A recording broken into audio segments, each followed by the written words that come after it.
ভেনেজুয়েলায় মার্কিন সামরিক বাহিনীর হামলা ও প্রেসিডেন্ট নিকোলাস মাদুরোকে আটকের ঘটনায় নিন্দা জানিয়েছে রাশিয়া, ইরান সহ বিশ্বের বিভিন্ন দেশ। শনিবার ভোরে দেশটিতে আক্রমণ চালায় যুক্তরাষ্ট্র। ট্রুথ সোশ্যালে দেওয়া এক পোস্টে ট্রাম্প দাবি করেন, এই অভিযানের পর মাদুরো ও তার স্ত্রীকে আটক করে বিমানে করে দেশের বাইরে নিয়ে যাওয়া হয়েছে। মাদুরো সরকার বলেছে, ভেনেজুয়েলার ভূখণ্ড ও জনগণের বিরুদ্ধে যুক্তরাষ্ট্রের বর্তমান সরকারের চালানো সামরিক আগ্রাসনকে ভেনেজুয়েলা প্রত্যাখ্যান করছে। আন্তর্জাতিক সম্প্রদায়ের কাছে এই ঘটনার তীব্র নিন্দা ও প্রতিবাদ জানিয়েছে সরকার। মার্কিন অভিযানে যুক্তরাজ্য কোনোভাবেই জড়িত ছিল না বলে জানিয়েছেন যুক্তরাজ্যের প্রধানমন্ত্রী কিয়ার স্টারমার। তিনি জানান, নিকোলাস মাদুরোকে আটক করার বিষয়ে তিনি প্রেসিডেন্ট ট্রাম্পের সাথে কথা বলেননি। গণমাধ্যমের জন্য রেকর্ড করা মন্তব্যে স্টারমার বলেন, না, আমি তা করিনি এবং এটি স্পষ্টতই একটি দ্রুত পরিবর্তনশীল পরিস্থিতি।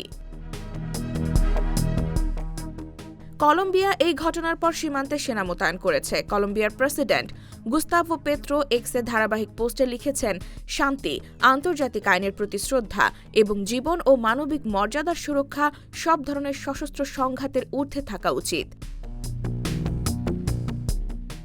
রাশিয়া একে সরাসরি সশস্ত্র আগ্রাসন বলে নিন্দা জানিয়েছে।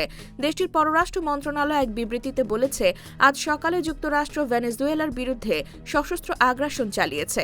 এটা উদ্বেগজনক এবং নিন্দনীয়। শনিবার দেওয়া বিবৃতিতে বলা হয়, এই হামলাকে ন্যায্যতা দিতে যে অজুহাত দেখানো হয়েছে তা গ্রহণযোগ্য নয়।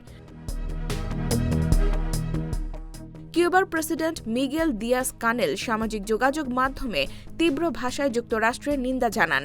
তিনি ওয়াশিংটনের বিরুদ্ধে ভেনেজুয়েলার অপরাধমূলক হামলা চালানোর অভিযোগ তুলে জরুরি আন্তর্জাতিক প্রতিক্রিয়ার আহ্বান জানান। এদিকে ইরানের পররাষ্ট্র মন্ত্রণালয় এক বিবৃতিতে ভেনেজুয়েলায় যুক্তরাষ্ট্রের সামরিক হামলার তীব্র নিন্দা জানিয়ে একে দেশটির জাতীয় সার্বভৌমত্ব ও ভৌগোলিক অখণ্ডতার স্পষ্ট লঙ্ঘন বলে আখ্যা দিয়েছে। স্পেনের পররাষ্ট্র মন্ত্রণালয় এক বিবৃতিতে ভেনেজুয়েলায় উত্তেজনা কমানো, সংযম এবং আন্তর্জাতিক আইনের প্রতি সম্মান জানানোর আহ্বান জানিয়েছে।